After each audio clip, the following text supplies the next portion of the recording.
Happy birthday, Sarah. This letter is my gift to you, my most cherished sister-in-law.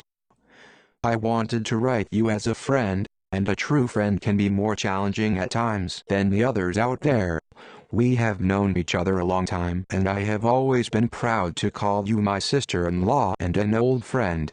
Old friends are special, just as siblings are special, so yes, I have special status in this case with you, as I am both.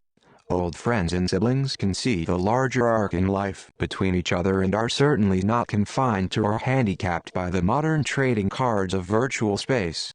Facebook worlds are by definition 100% fake. In my estimation, they are probably even less than fake, as they are a limited, two-dimensional, virtual representation of something that is actually fake. My brother is real, he is your husband, and he is a special man.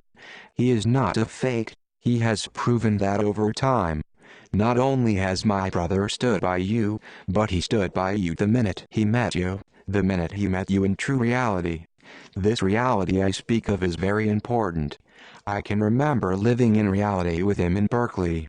I can remember him always talking about you in reality, during my freshman and sophomore years at college.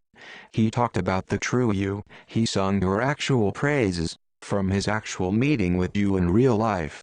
All it took was a few meetings in this powerful reality of ours and he was committed. What he never did and never means never here. He never had any interest in controlling you, never. In fact, he was just simply, purely, and realistically devoted to you. I hate to say it, but his intentions were more pure than any intention I had ever seen before or since. For lack of a better word, I will call his intention devotion. Devotion isn't control, and it cannot be turned into a convenient negative on a whim. In fact, devotion is not virtual either, it is simply uncompromising friendship. Uncompromising friendship is not a controlling quality. The pop culture concept of the controlling person doesn't really exist with old friends. Especially old adult friends. I would suggest that it can really only exist with people that haven't proven their devotion to you over a long period of time. The short-term person is far more likely to be a controlling force in your life, as over the test of time a person would be detected and rejected for being a controlling influence far before the long-term had time to grow. Time is important here in my advice, as you can see. You had plenty of time to protest my brother's devotion to you, and love for you. You had plenty of time to realize anything you desired to realize, or for that matter, you unrealized.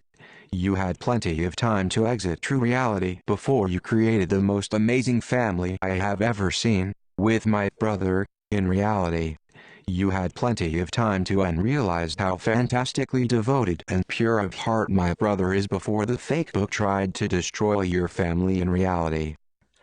I would expect that the reality of your family is far larger than the virtual world of the internet can possibly represent.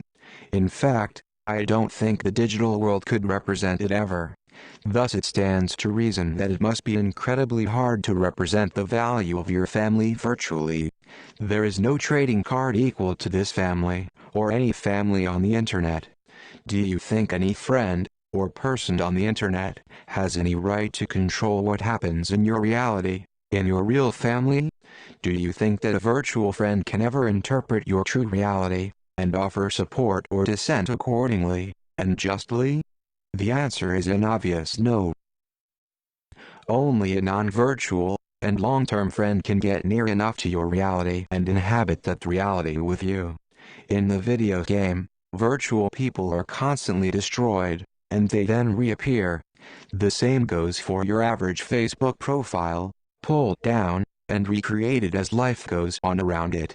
The desperate people that regularly populate your average Facebook video game page will only tell you what the shallowest part of your brain wants to hear.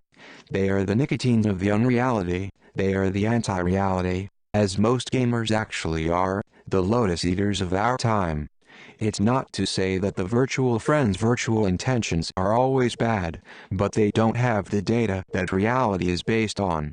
Their data is bad, very bad. It is no wonder that this is the case, if you consider that social networking is a corporate leech industry, a digital sources island, starting with Elvis and the Beatles in pop music and finally hitting the virtual dead end with the Facebook game. Corporations allow average people to trade in the flawed virtual trading cards of an identity online, while they sift through your trash for targeted advertising. This technological lotus space was the decline that led to the death of the music industry in reality, and it will be the slow death of the true individual out of reality and into virtual destruction. Honestly, it's a beehive with a toll booth at the gates, networking the individual out of existence, leading them into the unreality. Your friends on the internet are the nicotine these companies use to keep you smoking in the virtual hive. That is the truth, and never forget it. Your family and true friends are the toll you will pay with at the gates. On a personal note, I have been through a number of long-term relationships, as you know, and we are the same age, and I have paid my tolls. All I can say is value your present reality and your history with the person that actually knows you. Value the one that has stood up for the largest amount of time in reality and stood the test of time. Many of the best people still get a little restless and overreact, as we are all human. With technology as it is, many people also and inevitably go down the Facebook rabbit hole. Many people always want to get back to reality, of course, eventually. In fact, all these poor confused people always regret the most obvious of mistakes for the rest of their obvious lives. Mistakes and regret are usually easily made, and are almost always incredibly difficult to undo. I know that sounds like a buzzkill, and I know that sounds so boring and unsupportive, but reality is truly this way. The data in reality supports what I say here. Beware of bad data.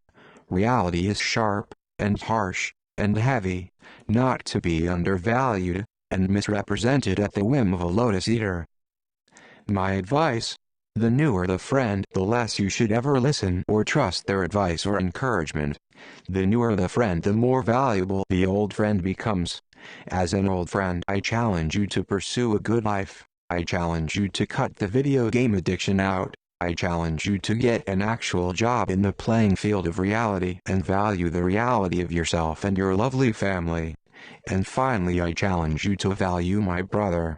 He is real, and he will outlast anyone else out there, I can promise you that. Value all he has done with you, and for you out of his true devotion to you. This game should end now. The game, the delusion, the delusional have no place in a world of old friends. You are an achiever at heart, I have seen that, and you should act like the true achiever you are.